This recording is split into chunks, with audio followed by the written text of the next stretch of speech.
Purge movie franchise portrays a world where citizens of the United States get to rid themselves of all evil by listening and subjecting their actions to their most carnal desires within a 12-hour window. During this time, all criminal activities are legalized. While it admittedly sounds counterintuitive, the idea is that if society allowed people to do whatever they wanted, including especially criminal activities for a short window of time, they would exhaust the evil that is in them, and for the rest of the year, as the movie portrays, we'll all be happy and peaceful.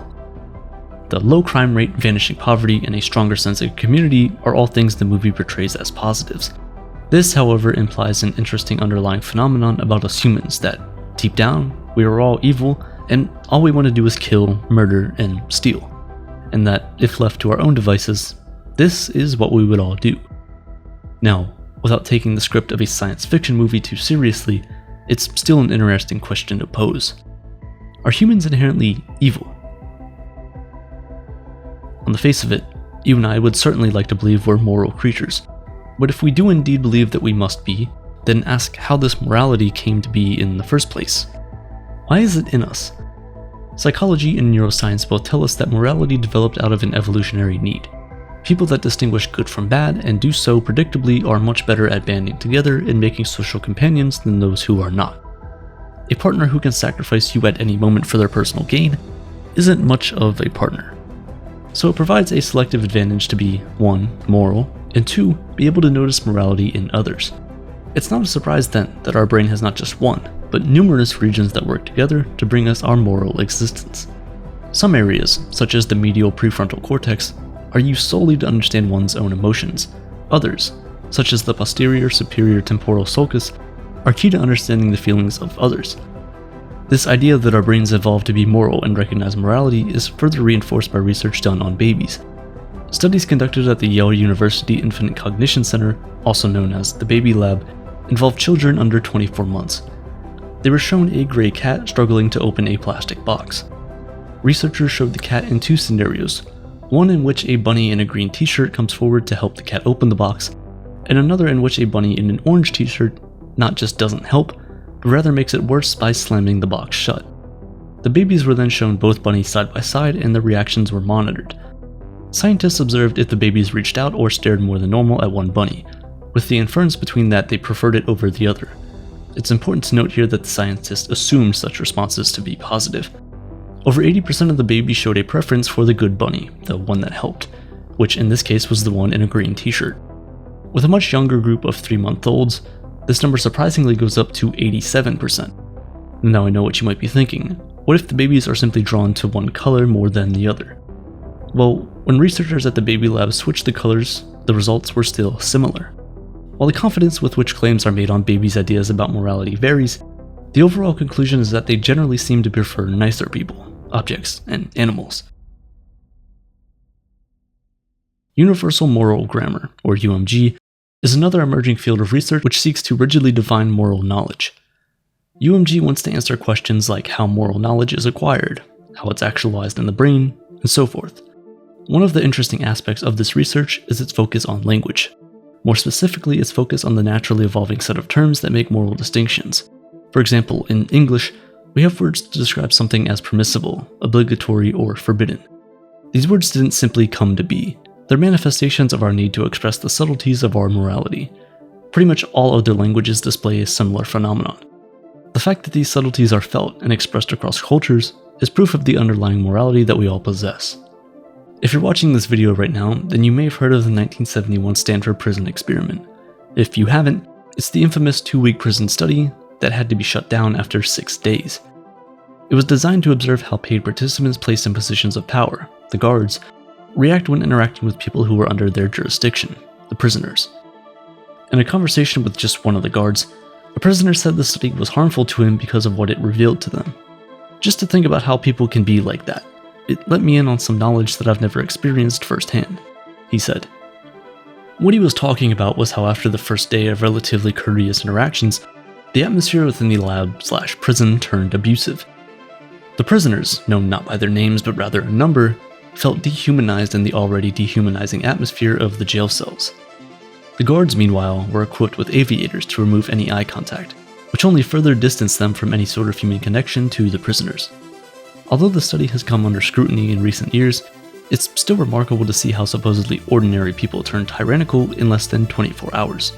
One of the guards in question was Dave Eshelman, who, in an interview that took place nearly 5 decades after the experiment, expressed that his actions were only an anticipation of an expectation of what a guard should do, rather than something he would have originally done on his own. This is known as the demand characteristic, and it's often cited as a bias in psychology research. It's the idea that research participants can sometimes feel the need to be a good participant once they know or assume a hypothesis is being tested. In this instance, the guards knew they had to be guards, and therefore were likely to be susceptible to being harsher. Not because they're bad people, but because they think it's expected of them. Another one of the biggest criticisms of the study is its selection bias. The ad published to recruit participants mentioned right away that it was about prison life. That attracts a group of people that might be more interested in dominating in social situations, even if purely out of a point of curiosity. Dave agreed to this as well, saying he was an abusive guard because each day he was curious to try something that would up the ante. Hidden behind the anonymity of their aviators, however, Dave, like many others in the study, questioned if there was a point when they stopped acting and started living. Perhaps deep down this was who they are, and society's rules and moral codes were the only things keeping them in check. And it wasn't the only analysis of human behavior that took this approach. Stanford researchers may have been influenced by the Milgram experiments of the 1960s. In this case, psychologists wanted to analyze whether humans could be compelled to do things that are clearly against their conscience out of pure obedience. This followed the revelations of the Nuremberg trials and the war crimes committed during the Holocaust. In 1962, Adolf Eichmann, an organizer behind the Holocaust, stated that he was only carrying out actions because he was ordered to do so by his superiors. The research was trying to discover whether the defendants' actions were purely out of obedience, or if deep down, the men were truly evil.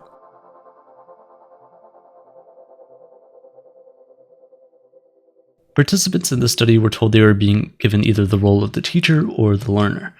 The learner went to a separate room and the teacher began asking them questions. If any of the answers were incorrect, the teacher was told to administer an electric shock to the other participant through electrodes attached to their arms. As the experiment progressed, the teacher was ordered to raise the shock wattage for every failed question. What the teachers didn't know is that the learner was always the same person, trained by Milgram to react with screams of pain to shocks that were faked. The purpose of this study was to see just how far someone would go in the face of authority to shock another person, whilst listening to them suffering and pounding on the wall, pleading for the experiment to be stopped.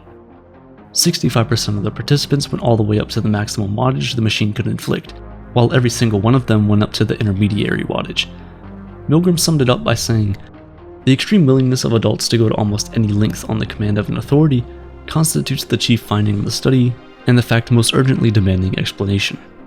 Recreations of the Milgram study, albeit with certain modifications, suggested that today's population is no less obedient than that of the 1960s. If anything, we're more obedient, which is contrary to what you might think. Apart from the reenactments of the Milgram study, other studies like the Ashline conformity experiments and the Hoffling hospital studies have also essentially come to the same conclusion. In the face of authority, we push away our conscience with alarming ease. What this tells us about humans being inherently good or bad is that perhaps we're neither. Instead, it is either coercion or the expectation of behavior that compels us to act in a certain way.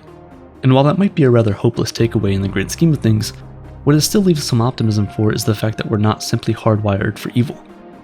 It shows us that our morality, however innate it may be, is only as good as our surroundings. We're all hardwired with the ability to distinguish between good and bad, but what we end up doing is adhere to undefined line between the individual agency and circumstance. Footage from the Milgram study revealed one participant who, while eventually agreeing to raise the wattage, displayed visible concern for the person on the other end. He was doing something he didn't want to do, although that concern didn't stop him from perpetrating the act, but as a glimmer of hope, we can at least take comfort in the fact that he didn't want to do it. 95% of the participants in the Hoffling Hospital study, which focused on nurses who were advised to administer an unsafe dosage of a drug, complied with that order. But a control group that was simply asked to discuss the matter instead of being flat out instructed to administer it rejected the idea 94% of the time. It's not that the nurses weren't capable of seeing what was right or wrong. The environment in which they worked, coupled with the power imbalance of a doctor giving them the orders, simply rendered their conscience irrelevant in that moment. Every single one of the participants in all the experiments mentioned who did something wrong, all did these things because they either had convinced themselves or were convinced by others that, for some reason, what they were doing was for the greater good. It is, therefore, not a question of whether humans are good or evil. We likely evolved to be good, but that's irrelevant. What's far more important is that we recognize circumstances that lead to evil. Fritz Haber thought that he was shortening the war and saving lives when he created the gas weapons that would eventually be used to commit the Holocaust. War criminals from Unit 731 picked up people to run inhumane experiments on them because they would get killed in a war anyways, so they might at least be used in the name of science. And history is filled with examples of people justifying heinous acts using 3 very famous words. I was ordered. In the end, whether humans are inherently good or inherently evil, we may never know. But what we do know is that, somehow, we all think of ourselves as heroes in our own stories and make up excuses for when we're clearly not.